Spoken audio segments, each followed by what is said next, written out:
Today's lecture focus on Thevenin's theorem. What Thevenin's theorem states? It states that any two terminals of a network can be replaced by an equivalent voltage source and an equivalent series resistance.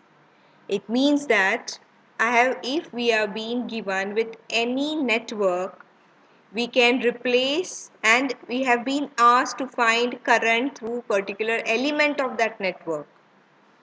If we have been given any circuit and we have been asked to find current through any one element of that network, what Thevenin's theorem says that remaining entire network means remaining all the elements of your network can be replaced by a single voltage source followed with a series resistance. You call that voltage source as the Thevenin's equivalent voltage source, and you call the resistance to be Thevenin's equivalent resistance. Once you do this, then you can easily find the current of your interest. So how do you find the current here? Simply we apply the Ohm's law. I is equal to V by R. And we can find the current through the desired element of the network. So given any network, what the Thevenin's theorem states that the entire network can be replaced by an equivalent voltage source and an equivalent resistance. And then the desired current can be found by applying a simple Ohm's law. Now how to do this? How can I replace the entire network, which may be comprising of set of resistors, set of dependent voltages, set of independent voltage sources, set of dependent sources? How could I convert a network which is comprising of all this with a single voltage and a single resistor? So what is the procedure of obtaining this? So let us look at the steps. So how do we solve problems using Thevenin's theorem? So in step number 1, what we do is we remove the load resistance RL. What is the load resistance mean here? The load resistance means that the resistor of interest. So if you have been asked to find the resistor current through a 10 ohm resistor, so your 10 ohm resistor in the network becomes your load resistance. So in step number 1, you have to remove that load resistance. You have to remove that particular resistance from the network. That particular point where you have opened your network by removing the load resistance becomes the point where you measure the Thevenin's equivalent voltage VTH. That particular point is the point through which you look into your network and find the Thevenin's equivalent resistance RTH. Once we get VTH and RTH, then we replace the circuit by the Thevenin's equivalent voltage, the Thevenin's equivalent resistance, followed by the load resistance RL. And once we do this, then as shown here using the Ohm's law, we find the current as VTH upon RTH plus RL and find the current through the desired load resistance. Right? Now, to better understand this, let us look at a numerical. Let us look at a problem. So we'll again go back and understand what Thevenin's theorem says when we are solving this particular problem. It says find the current through 30 ohm resistor. Find the current through 30 ohm resistor. Let us say we are applying Thevenin's theorem here to find the current through 30 ohm resistor. So here is the 30 ohm resistor in the network. What does the circuit comprises of? It comprises of total 3 sources, 2 voltage sources and 1 current source. And with this set of sources, we have been asked to find the current through 30 ohm resistor. So as just discussed, what is the very first step in Thevenin's theorem? The very first step says that you remove your load resistance RL. You remove the load resistance RL. This is the first step in the Thevenin's theorem. So with respect to this, what are we expected to do here? We are expected to remove the load resistance. Now who is the load resistance here? the 30 ohm resistor across through which we want to find the current becomes the load resistance, becomes the resistance of interest. So this load resistance should be removed as per step number 1. So if you see in the next figure, we have removed the 30 ohm resistor. So here is the point where we remove the 30 ohm resistor. Now this is the terminal through which we will be measuring the Thevenin's equivalent voltage. So this is the point where we will be measuring the Thevenin's equivalent voltage. Now what does step number 2 says? The step number 2 says that you need to find the equivalent voltage source VTH. So once we remove the load resistance RL, the next step says that we need to find the equivalent voltage source VTH. So that's what we'll do now. Once we remove this 30 ohm resistor, we find the voltage VTH at those terminals. So VTH is the voltage here. So this VTH voltage is the voltage that we desire to find from all the network elements. Now how do we do this? How do I get this voltage VTH? So you can apply nodal analysis, you can apply mesh analysis to get this voltage VTH. Let us apply mesh analysis. Let us apply mesh analysis to find this voltage VTH. So how many loops we identified? We identified 2 loops. So this is the first loop, this is the second loop. So let us apply KVL to loop 1 to loop 2. The moment we identify the loop in mesh analysis, we assign it a current. Let us say this is current I1 in loop 1, this is current I2 in loop 2. So using these currents I1 and I2, let us find the currents I1 and I2 using mesh analysis. What do we observe? We observe that in loop 1 and loop 2, there is one current source which is common to both the loops. There is one current source which is common or which is adjacent to both the loops. The moment we have a current source which is common or adjacent to both the loops, the two loops combine to form a super mesh. Right? So these two loops combine to form a super mesh. Right? So we get a super mesh here. Why this is a super mesh? Because there is one current source which is common to both the loops. So this becomes a super mesh. So now we will apply super mesh analysis to find the currents I1 and I2.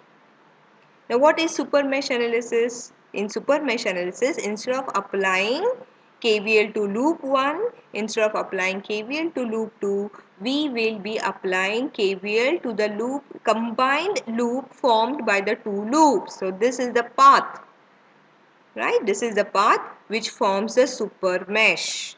So we will be applying KVL to this combined path. Along with that, I get one relationship of the current. What are the two currents in the loop? The loop 1 has current I1, the loop 2 has current I2. And how is the direction of the current source? The current source, which is common to both the loops, is in the upward direction. So can I formulate a current equation with respect to the current source and the currents in both the loops? Yes.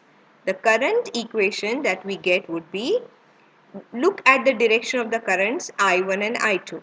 I2 is in the direction of the 13 ampere current source. I1 is in the reverse direction of 13 ampere current source. So what would be the equation of this current source in terms of I1 and I2? So definitely it would be I2 minus I1 is equal to 13 amperes. Why is it I2 minus I1? Because I2 is in the direction of the current source, whereas I1 is in reverse direction of the current source.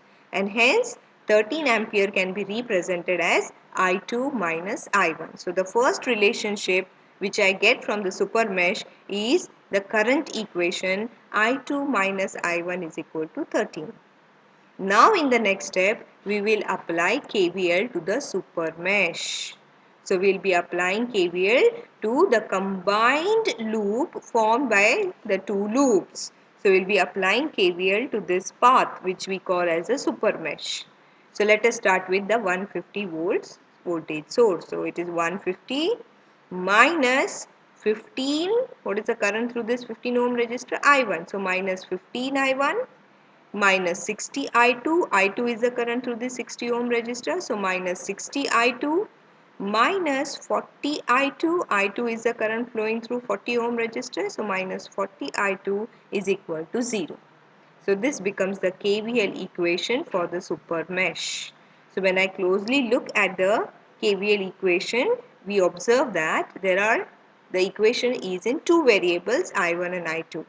So when I formulate the equation in terms of I1, I2, we get this relationship. So now we have two relationships of I1 and I2. One is I2 minus I1 is 13, and another equation is by applying KVL to the super mesh.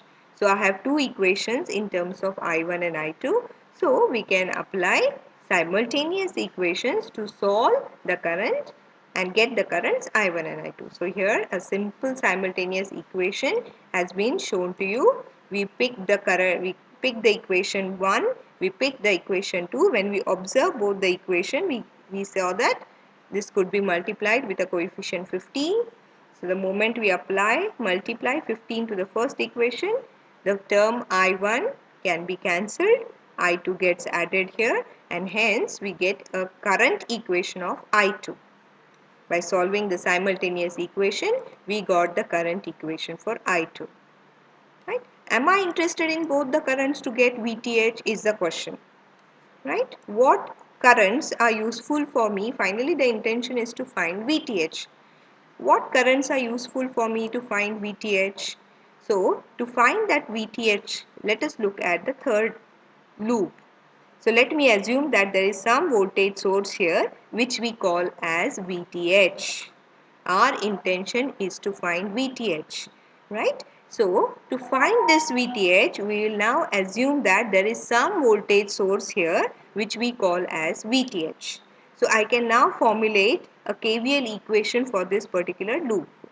I can formulate an equation for getting this VTH value, right? So how would be that? Well, for that I have assumed that this VTH is nothing but some voltage with some positive terminal here and a negative terminal here, right? So how would we formulate the equation? It becomes minus VTH minus 50 and then plus 40, which is the current through this I2. Why is it plus 40? Because the current I2 is flowing in the downward direction. So with this, the polarity which is created here is positive, here is negative, right? So when current I2 flows through 40 ohms register, the polarities that are created are a positive terminal here and a negative terminal here. And hence when we apply a equation for VTH, right? So it becomes, if I assume this is positive terminal, if this is the negative terminal of VTH, right? So the loop equation for this particular loop would be minus VTH minus 50, and look at now at the polarity of 40 ohm resistor. Because of the current I2 flowing in this direction, the polarities are positive here and negative here, because of which I need to add plus 40 I2 in the equation. So this is the equation. We already know I2, that's what we said here. We did not have to use I1 to calculate VTH, and hence we have not calculated I1. So with I2 alone we can get the voltage of interest, which is VTH. So substituting I2 in the equation, we got VTH. So we substituted I2 here. I2 was 3 amperes. So with 3 amperes we get VTH to be 70 volts. So VTH, which is the Thevenin's equivalent voltage for this particular network, is 70 volts. So this is how you follow the procedure to get the Thevenin's equivalent voltage VTH. Now what is the next step once we get the VTH? The next step is we need to find RTH. So step number 3 says, we have done step number 1, we removed the load resistance RL. In step number 2, we have found the Thevenin's equivalent voltage VTH. Now, as per the next steps we need to follow is we need to find the Thevenin's equivalent voltage RTH.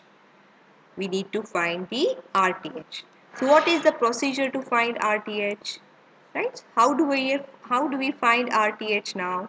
Right? So, to find RTH, right, we need to consider all the sources, and we need to first look at all the sources and both the independent as well as dependent sources we need to look at. So here we have only independent sources, right? What we need to do to these independent sources, so voltage sources should be short circuited, the current sources should be open circuited when we find the equivalent resistance. Let this be very clear. When we find the Thevenin's equivalent voltage resistance RTH, what we need to do to the sources? We need to replace the sources by their internal resistance. So 150 ohm should be replaced by the short circuit. 13 ampere current is open circuited. 50 volt independent sources replaced by the short circuit. So when we do this, this is the equivalent circuit which we get, which is only comprising of the resistive elements of the network. Our intention was to get only the resistive elements from the network. To get this, we need to replace the sources by their internal resistance, and that's what we did here. And the circuit which is obtained is this. Now to find this RTH, look carefully of how the resistors are arranged in the network. So definitely 15 ohm and 60 ohm resistors are in series. The very first step that we need to do is add them. So we added the series resistance and we got the value to be 75 ohms. Once we add these two series resistance, what we observe? To get RTH, I am looking at the circuit through the view of RTH. So when I look into the circuit with respect to RTH, I understand that 75 ohm and 40 ohm resistors are in parallel now. So to get this equivalent resistance means what? The overall resistance of the network. That is the meaning of equivalent resistance. So RTH turns out to be parallel combination of 75 and 40 ohms. Right? So we'll now find the parallel resistance of 75 ohms and 40 ohm resistors, and that gives me an RTH value of 26.08. Right? So you get the value here to be 26.08. So once we get this RTH value, what is the next step we need to do? Is to find the Thevenin's equivalent circuit. This is a very important step. Right, now we come to the step wherein after finding VTH, after finding RTH, we need to find the Thevenin's equivalent circuit. So your Thevenin's equivalent circuit is the entire network replaced by VTH and RTH, right, followed by the resistance of interest, which was 30 ohm resistor. Right, so look at your given input. Your complete circuit is now replaced. This entire circuit, friends, except this 30 ohm resistor, this entire circuit is replaced by a single voltage VTH and a single resistance RTH. This is the concept of Thevenin's theorem. Right, except the resistor through which you want to find the current, right, that becomes your RL. Except that resistor, all the elements of your network, right, all these elements are replaced by a single voltage VTH and a single resistance RTH, and that's what we did. Right, this circuit, how did we modify this circuit finally? By applying Thevenin's theorem, we have modified this complete circuit to a simplified form, which is now having a single voltage VTH and a single resistance RTH, right, followed by the resistor through which we want to find the current. Right, so VTH in series with RTH is what is the concept of Thevenin's theorem. Replace the entire network by a single voltage VTH and a single resistance RTH. Now, after we have done the sketch of the Thevenin's equivalent circuit, we can easily find the current. So, current I is the current which flows through the entire network, is the current which flows through the 30 ohm resistor. We have been asked in the problem to find the current through 30 ohm resistor. So, how do I find this current? So, simply we will apply the Ohm's law. I is equal to V by R. So, if we apply the Ohm's law, now we know the voltage. Voltage is VTH. The resistance is the sum of RTH plus RL is the total resistance of the network, and the current turns out to be 1.248 amperes for the given circuit. So, this is the way we find the current through the desired resistor by applying Thevenin's theorem. Right? This is how we apply Thevenin's theorem. So, what is Thevenin's theorem? Thevenin's theorem says that replace the entire network by a single voltage source, by a single resistance, which we call as the Thevenin's equivalent voltage, Thevenin's equivalent resistance, and once you do that, then you find the current through your desired resistance, which we call as the load resistance, by applying the Ohm's law. Let us move to one more example. So look at this example. What it says, find the current through 10 ohm resistor. Find the current through 10 ohm resistor. So where is the 10 ohm resistor? Could see here. Here is the 10 ohm resistor through which we have to find the current. We have to find the current through 10 ohm resistor. Right? Let us select Thevenin's theorem. So let us say we are going to simplify this network by applying Thevenin's theorem. So what is the very first step you need to do? Analyze your circuit first. What my circuit comprises of? So my circuit comprises of two independent sources, which are voltage sources, and this is the 10 ohm resistor through which I want to find the current. So, if we are going to apply the Thevenin's theorem, this 10 ohm resistor becomes the load resistance. This becomes the load resistance. So, following the steps of Thevenin's theorem, what is the very first step now we need to do? Remove the 10 ohm resistor. So, we will remove this 10 ohm resistor, and this is the point wherein we measure the voltage VTH. So, this is the terminals across which we measure the voltage VTH. This is important. When you remove this 10 ohm resistor, this is the point through which I am going to look into the circuit. This is the point where I am going to measure the voltage obtained by considering all the elements of the network, right? So this is the point where I measure the Thevenin's equivalent voltage. So in step number 1, what you do is you replace 10 ohm resistor with the terminals made open, and this is the point where you measure the Thevenin's equivalent voltage VTH. So write there VTH. Now you need to think in the next step is how do I calculate VTH? What could be a possible way of simplifying the circuit and getting the Thevenin's equivalent voltage VTH? The next step is to find this value of the voltage VTH. So, one way would be we can proceed by applying KVL. So, let us choose the KVL approach, the mesh analysis. So, let us look at how many loops are identified. So, we identify two loops, loop 1 and loop 2. Let us assign the current I1 to loop 1. Let us assign I2 to loop 2. So we identified two loops and we assigned currents I1 and I2. Now we will apply KVL to each of the loops. Let us look at loop number 1. Let us start with the voltage source. So look at the terminal. It is positive followed by negative terminal. So it is nothing but fall in the potential, right? And hence it becomes minus 15 minus 2 into I1, because the only current which flows through 2 ohm resistor is I1.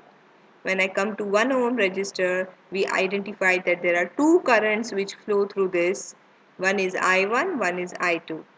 right? So since we are in loop 1, I1 becomes primary current, I2 becomes secondary current, and hence when we find the current through 1 ohm resistor, it should be I1 minus I2, right? So minus 1 into I1 minus I2 is the current through, is the voltage across 1 ohm resistor, right? And then this is the one voltage source. Look at the polarity. It is again positive followed by negative. So it is fall in the potential, right? And hence we take it to be minus. There is one more resistor here. The only current which flows through this is again I1. So it is minus I1 is equal to 0. So this entire loop has how many elements? 5 elements in it. So one is 15 volts, so it is minus 15 minus 2I1 minus 1 into I1 minus I2 minus 10 minus 1 into I1. Right? This is the KVL to this loop. This is important. This is what one must be able to formulate. If we make a mistake in this, we cannot simplify the network further.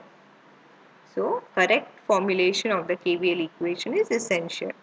Once we get this, look at what are the variables. The variables are I1 and I2. So you get an equation with which is a function of two variables I1 and I2. Let us call it as equation 1. Let us move to loop 2. The loop 2 has 4 elements in it. Right? Let us start with one of the point. Let us start with 2 ohm resistor. Right? So the current through 2 ohm resistor is in a direction which creates a voltage with polarity plus and polarity minus, and hence we consider it as the drop in the resistor, and hence this circuit equation starts as minus 2I2 minus 1 into I2. When I come at this particular potential, look at this particular potential, it is negative followed by positive, and therefore it is rise in the potential, and this rise in the potential needs to be considered by adding that particular voltage in the network. So it is plus 10. When I come in to 1 ohm resistor, it is two currents which I observe flowing through 1 ohm resistor. One is I1 and I2. I2 is the main current here as we are in loop 2. I1 becomes the secondary current, and hence it becomes I2 minus I1. Here the current becomes I2 minus I1. So 1 into I2 minus I1 is equal to 0. This is the KVL equation for the second loop. This is the KVL equation for the second loop. So when we simplify, we get one more equation which is a function of I1 and I2. So now you have two equations which are functions of I1 and I2. So how do we simplify it? So either you apply Cramer's rule, or since there are only two variables, you can directly simplify this by using simultaneous equations. Right? So I have applied simultaneous equation here and obtained the value of I2. Once I get the equation of I2, we can find the equation of I1 either using equation 1 or equation 2. So I have used equation 2, and in equation 2 wherever there is I2, I replaced I2 by 1 ampere. So in equation number 2 I replaced this I2 by 1 ampere and calculated the current I1. So which gives me I1 to be minus 6 ampere. So I obtained I1, I obtained I2. Right? What was the intention of doing all this? Right? The intention here is to find VTH. So how is I1 and I2 going to help me? Right? So this VTH voltage is the voltage that we are interested in. So if I assume that this VTH voltage has a positive polarity here and a negative polarity here, so I can apply KVL to this particular loop and get the equation of VTH. So to get the equation of VTH, what we need? We need to find the voltage across this 2 ohm resistor and this 2 ohm resistor. So for this I need the currents flowing through these two resistors, and hence we calculated I1, I2. So I2 is the current through 2 ohm resistor, I1 is the current through this 2 ohm resistor. So this is the loop which I will be using to find the VTH voltage, which is shown below here.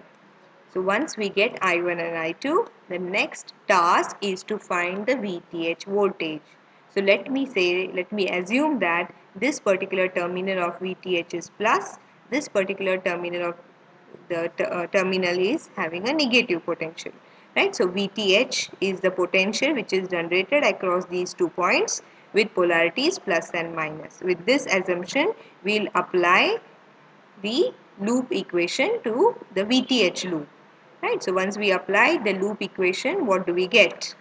Let us start with VTH, right? So with polarities as shown, plus and minus, the equation becomes minus VTH, right?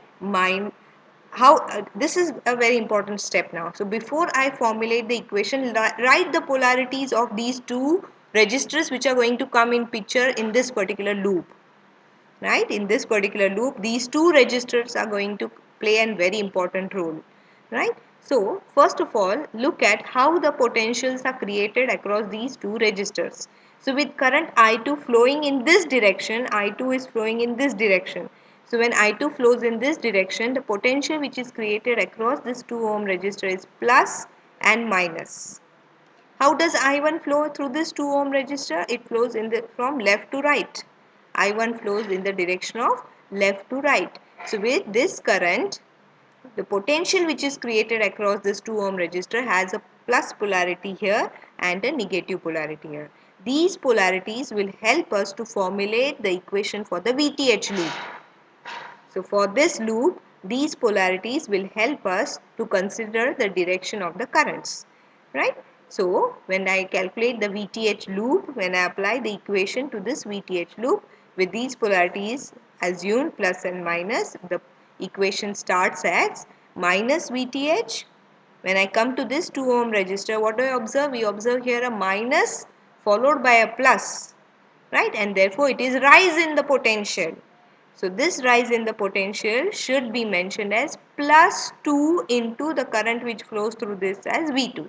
So the potential across this 2 ohm resistor is 2 into I2.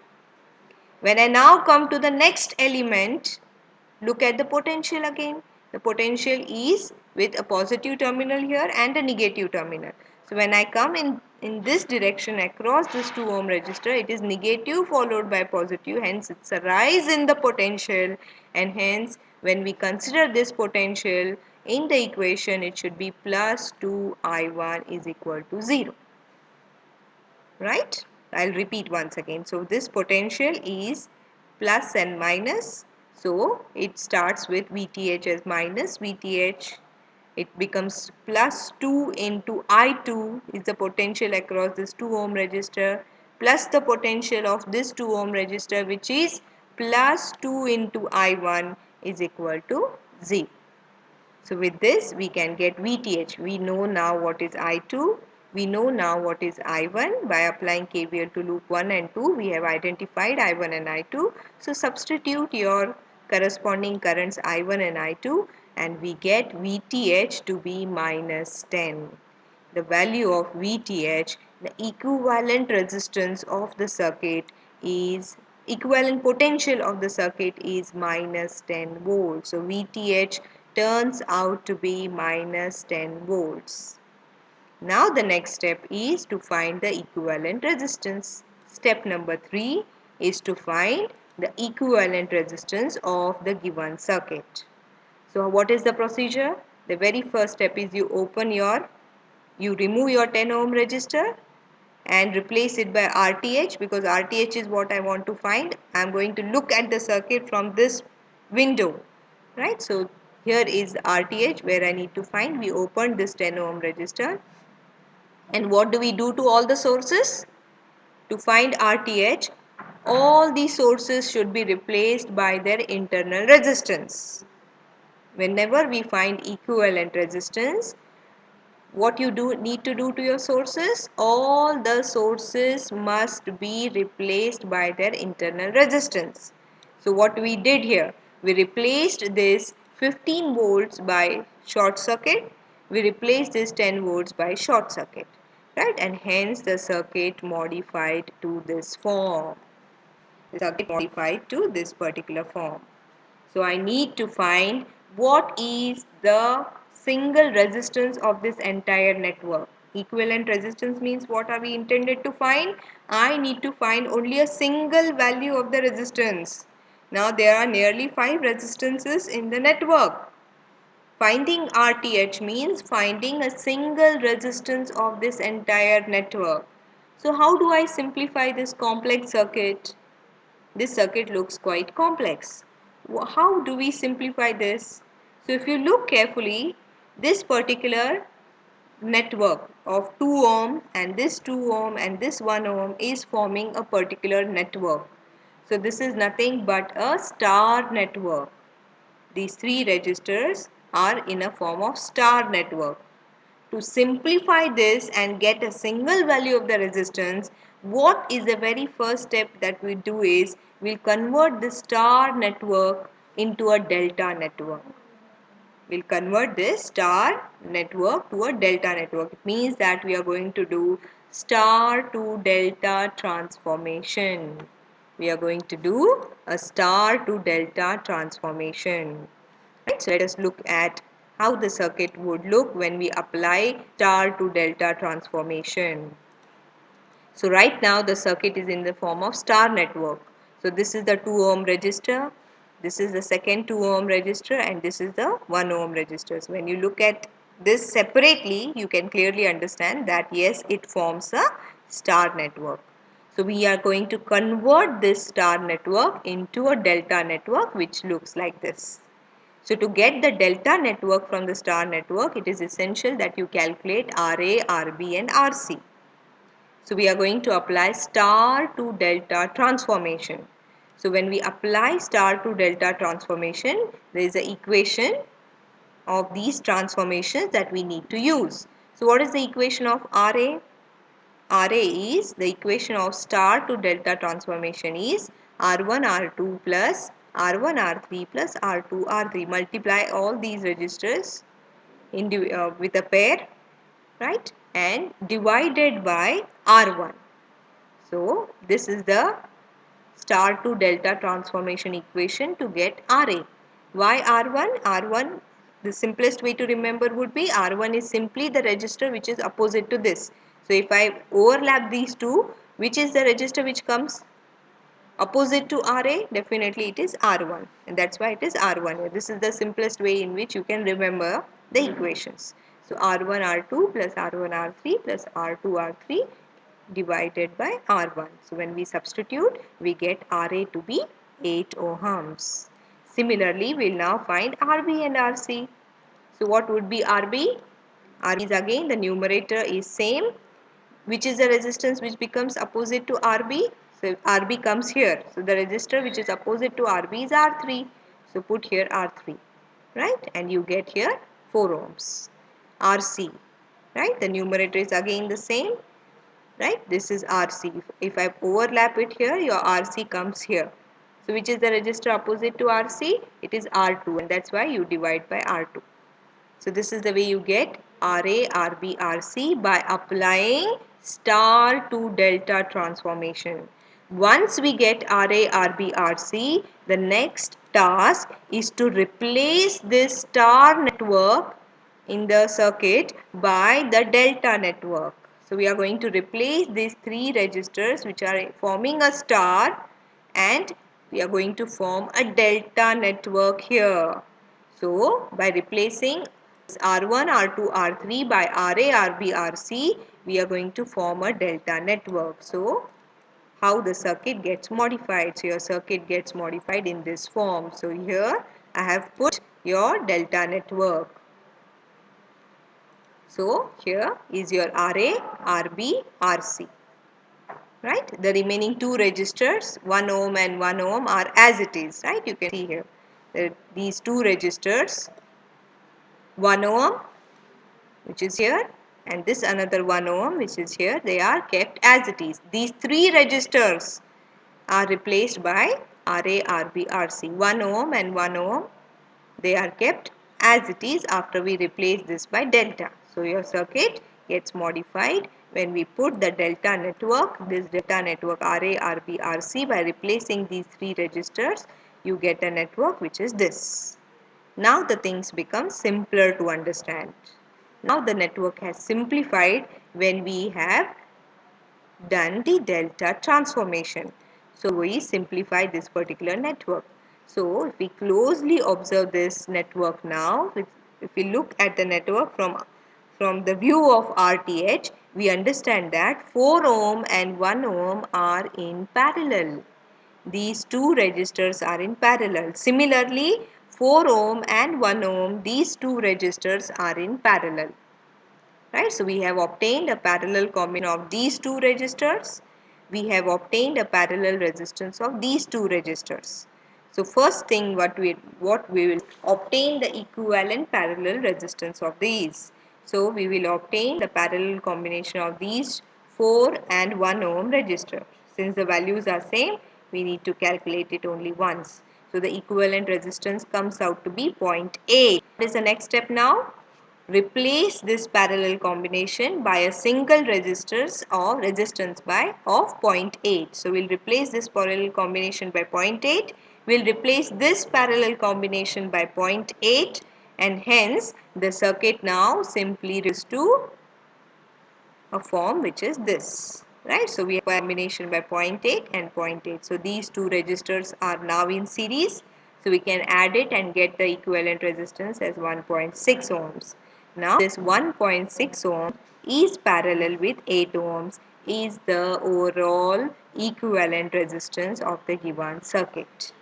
So with these two resistors added 1.6 ohms, this 1.6 ohm in parallel with 8 ohms is the equivalent resistance of the given circuit. So we calculate this parallel resistance, which turns out to be 1.33 ohms.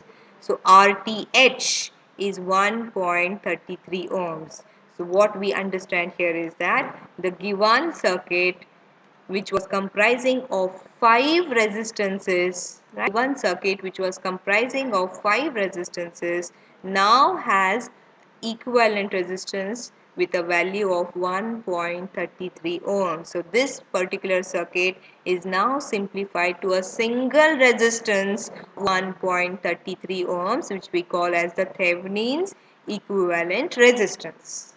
Right? This is the next step now. Once we get RTH, step number 4 is to sketch the Thevenin's equivalent circuit. Now we are going to sketch the Thevenin's equivalent circuit. Right? So what is the Thevenin's equivalent circuit? Replace the entire network except register of interest. The register of interest is 10 ohm register through which we want the current. All the other elements except 10 ohm resistor should be replaced by the Thevenin's equivalent voltage and the Thevenin's equivalent resistance. Right? So we'll replace the entire network by VTH and RTH except the resistor through which we want the current. So that becomes our load resistance. So this is the load resistance, whereas and all the other entire elements are replaced by a single voltage, which is VTH, which we calculate minus 10 volts, and RTH as 1.33 ohms. Now look carefully at how this circuit is sketched.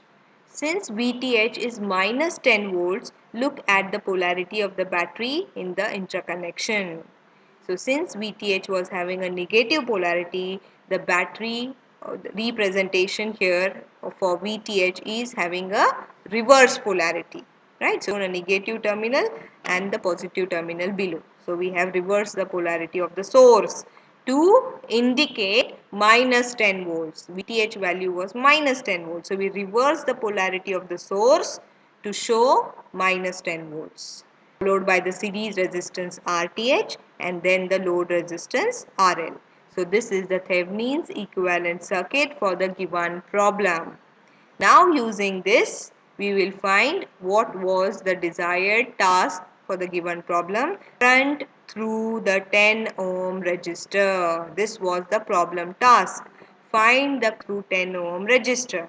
And hence we obtained this by Thevenin's theorem by replacing all the entire elements voltage source and one single resistance.